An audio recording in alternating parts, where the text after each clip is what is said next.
അധ്യായം 17. അബ്രാമിന് 99 വയസ്സായപ്പോൾ കർത്താവ് പ്രത്യക്ഷപ്പെട്ട് അവനോട് അരുളിച്ചെയ്തു, സർവശക്തനായ ദൈവമാണ് ഞാൻ. എന്റെ മുൻപിൽ വ്യാപരിക്കുക, കുറ്റമറ്റവനായി വർത്തിക്കുക. നീയുമായി ഞാൻ എന്റെ ഉടമ്പടി സ്ഥാപിക്കും. ഞാൻ നിനക്ക് വളരെയേറെ സന്തതികളെ നൽകും. അപ്പോൾ അബ്രാം സാഷ്ടാംഗം പ്രണമിച്ചു. ദൈവം അവനോട് അരുളിച്ചെയ്തു, ഇതാ നീയുമായുള്ള എന്റെ ഉടമ്പടി. നീ അനവധി ജനതകൾക്ക് പിതാവായിരിക്കും. ഇനിമേൽ നീ അബ്രാം എന്ന് വിളിക്കപ്പെടുകയില്ല. നിന്റെ പേര് അബ്രാഹം എന്നായിരിക്കും. ഞാൻ നിന്നെ അനവധി ജനതകളുടെ പിതാവാക്കിയിരിക്കുന്നു. നീ സന്താന പുഷ്ടിയുള്ളവനാകും. നിന്നിൽ നിന്ന് ജനതകൾ പുറപ്പെടും, രാജാക്കന്മാരും നിന്നിൽ നിന്നുത്ഭവിക്കും. ഞാനും നീയും നിനക്കു ശേഷം നിന്റെ സന്തതികളും തമ്മിൽ തലമുറ തലമുറയായി എന്നേക്കും ഞാൻ എന്റെ ഉടമ്പടി സ്ഥാപിക്കും. ഞാൻ എന്നേക്കും നിനക്കും നിന്റെ സന്തതികൾക്കും ദൈവമായിരിക്കും. നീ പരദേശിയായി പാർക്കുന്ന ഈ കാനാൻ ദേശം മുഴുവൻ നിനക്കും നിനക്ക് ശേഷം നിന്റെ സന്തതികൾക്കുമായി ഞാൻ തരും. എന്നെന്നും അത് അവരുടേതായിരിക്കും.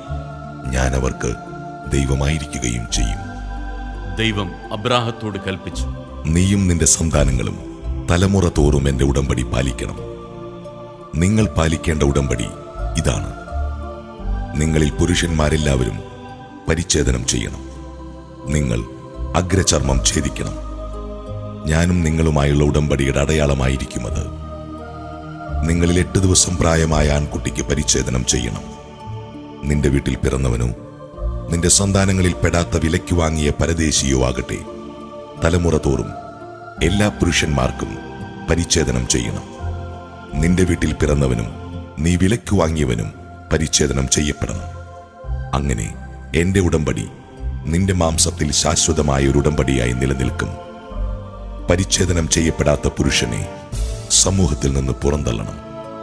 അവൻ എന്റെ ഉടമ്പടി ലംഘിച്ചിരിക്കുന്നു.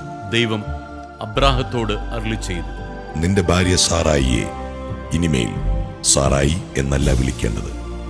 അവളുടെ പേര് സാറ എന്നായിരിക്കും. ഞാൻ അവളെ അനുഗ്രഹിക്കും. അവളിൽ നിന്ന് ഞാൻ നിനക്കൊരു പുത്രനെ തരും. അവളെ ഞാൻ അനുഗ്രഹിക്കും. അവൾ ജനതകളുടെ മാതാവാകും. അവളിൽ നിന്ന് ജനതകളുടെ രാജാക്കന്മാർ ഉത്ഭവിക്കും. അപ്പോൾ അബ്രാഹം കമിഴ്ന്നു വീണ് ചിരിച്ചുകൊണ്ട് ആത്മഗതം ചെയ്തു. 100 വയസ്സ് തികഞ്ഞവന് കുഞ്ഞു ജനിക്കുമോ? 90 എത്തിയ സാറ ഇനി പ്രസവിക്കുമോ? അബ്രാഹം ദൈവത്തോട് പറഞ്ഞു, ഇസ്മയേൽ അങ്ങയുടെ തിരുമുമ്പിൽ ജീവിച്ചിരുന്നാൽ മതി. ദൈവം അരുളിച്ചെയ്തു, നിന്റെ ഭാര്യ സാറ തന്നെ നിനക്കൊരു പുത്രനെ പ്രസവിക്കും.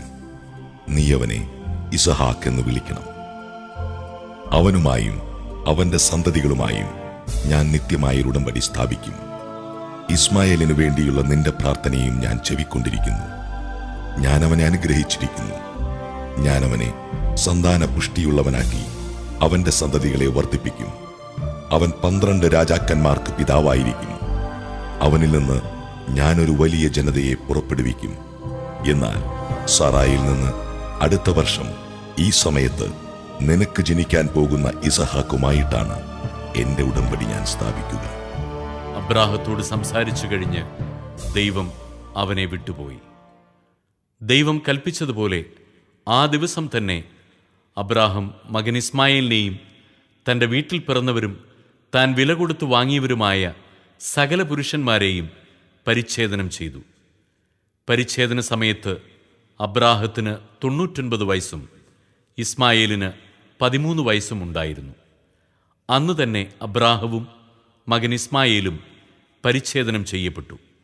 അബ്രാഹത്തിൻ്റെ വീട്ടിലെ എല്ലാ പുരുഷന്മാരും വീട്ടിൽ പിറന്നവരും പരദേശികളിൽ നിന്ന് വിലയ്ക്ക് വാങ്ങിയവരുമായ എല്ലാവരും അവനോടൊപ്പം പരിച്ഛേദനം ചെയ്യപ്പെട്ടു.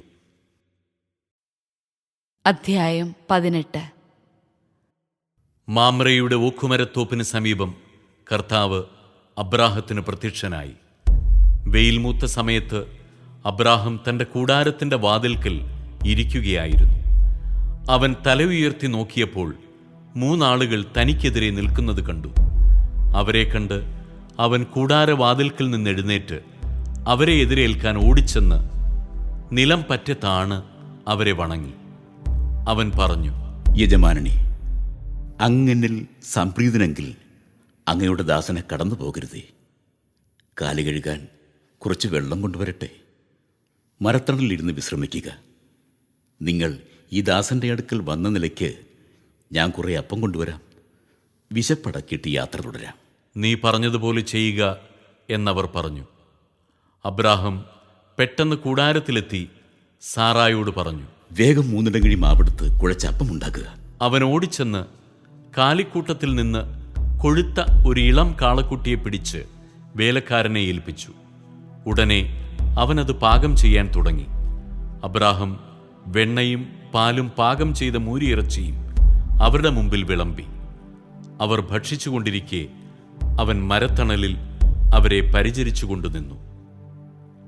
അവർ അവനോട് ചോദിച്ചു, നിന്റെ ഭാര്യ സാറ എവിടെ?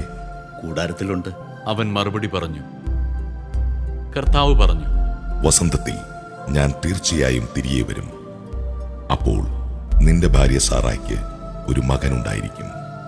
അവന്റെ പിറകിൽ കൂടാരവാതിൽക്കൽ നിന്ന് സാറ ഇത് കേൾക്കുന്നുണ്ടായിരുന്നു. അബ്രാഹവും സാറായും വൃദ്ധരായിരുന്നു.